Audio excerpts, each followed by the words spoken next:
Hello friends, मैं हूं Saurabh. Virus जो एक ऐसा ऑर्गेनिज्म जिसका नाम सुनते ही बीमारियां याद आती हैं, उन्हीं वायरसेस को अब साइंटिस्ट यूज़ कर रहे हैं कैंसर को ठीक करने के लिए साइंटिस्ट यूज़ कर रहे हैं। और इस टेक्नोलॉजी के कई सारे ह्यूमन एक्सपेरिमेंट सक्सेसफुल हो ही चुके हैं।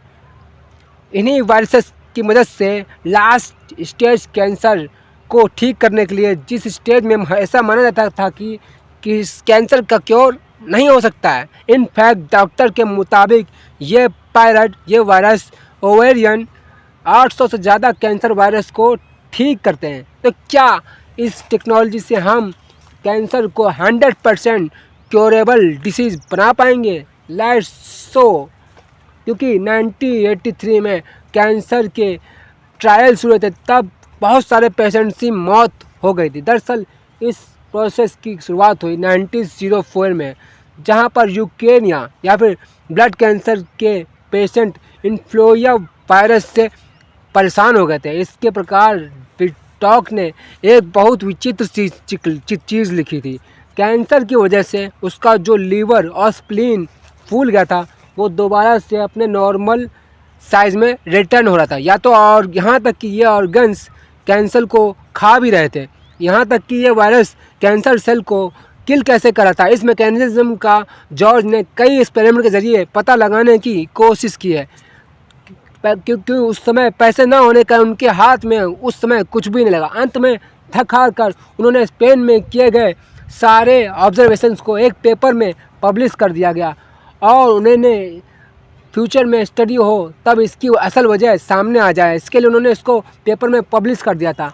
पर यह बात फेमस आर्थोलॉजिस्ट साउथहान के नज़र में आती। उन्होंने स्टडी को आगे बढ़ाने को सोचा। अब उन्हें ये तो पता था कि वायरस किसके पीछे का कारण है, और इसी को आगे बढ़ाने के लिए उन्होंने अलग अलग वायरसेस को कैंसर पेशेंट्स में इंजेक्ट करना शुरू किया। 1956 में सबसे पहले उन्होंने ट्रायल की शुरुआत की। उन्होंने एक एडिनो वायरस को कैंसर के पेशेंट पर इंजेक्ट किया। उन्होंने देखा कि 30 में से 26% के कैंसर सेल्स यानी कि ट्यूमर्स के साइज धीरे धीरे कम हो रहे हैं और वो रिकवर कर रहे हैं। पर इस ट्रायल का रिजल्ट को देखकर उन्होंने सेकेंड ट्रायल को स्टार्ट किया, तो उन्होंने दूसरे वायरस को हेपेटाइटिस बी से इन्फेक्ट किया। और दूसरी बार उन्होंने ऑब्जर्व किया कि 28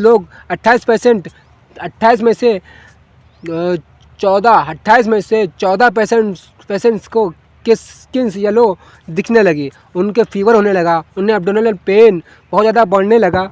लेकिन फ्रेंड्स, यहीं पर ये बात ख़त्म नहीं होती है। अब अगर बाकी के पेशेंट्स के वायरल इन्फेक्शंस जैसे ही ठीक होया, बाकी पेशेंट्स के ट्यूमर हाइट दोबारा से दुगनी तेज़ी से बढ़ने लगा, और देखते ही देखते 2-3 महीने में 2-3 पेशेंट्स की मौत हो गई। ये तो बहुत ही न्यूट्रल सी बात। नेवरदलेस इस स्टडी के इतने जानलेवा रिजल्ट्स देखकर इस स्टडी को वहीं पर बैन कर दिया गया, और वहीं पर उसकी रिज़ल्ट अधूरी ही रह गए। और जब इस दुनिया में दोबारा एक्सपेरिमेंट हुआ जेनेटिक इंजीनियरिंग में, टेक्नोलॉजी को जीन्स को ऐड या कट करके उन्हें मॉडिफाई किया जाता है, ताकि डिसीज़ को ठीक करके उनको ठीक किया जा सके।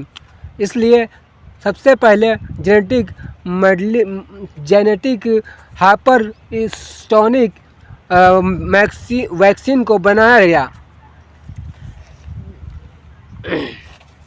हेपेटाइटिस बी वायरस की रिसर्च पर उन्होंने काम किया। इसीलिए उन्होंने सोचा कि एंटीजन को चूज़ करके बॉडी में हेपेटाइटिस बी के वायरस को आइडेंटिफाई करके डिस्ट्रॉय कर सकते हैं। जब भी कोई एंटीजन यानी कि फॉरेन पार्टिकल बॉडी में एंटर करता है, तो उसे ख़त्म करने के लिए ह्यूमन इम्यून सिस्टम जो एंटीजन्स पर अटैक कर दी जाती है। HBs एंटीजन की वजह से जो एंटीबॉडी प्रोड्यूस होगी, जो दूसरे बीमारी के एंटीजन पर अटैक करता है। इसलिए पहले ही उस एंटीजन को बॉडी से इंट्रोड्यूस कराया। जैसे ही ये जो एंटीजन होगा, वो उसके सरफेस पर मौजूद एंटीबॉडीज़ को आइडेंटिफाई करेगा, और उस एंटीबॉडी के साथ ही वो पूरे वायरस को ख़त्म कर देगा। इस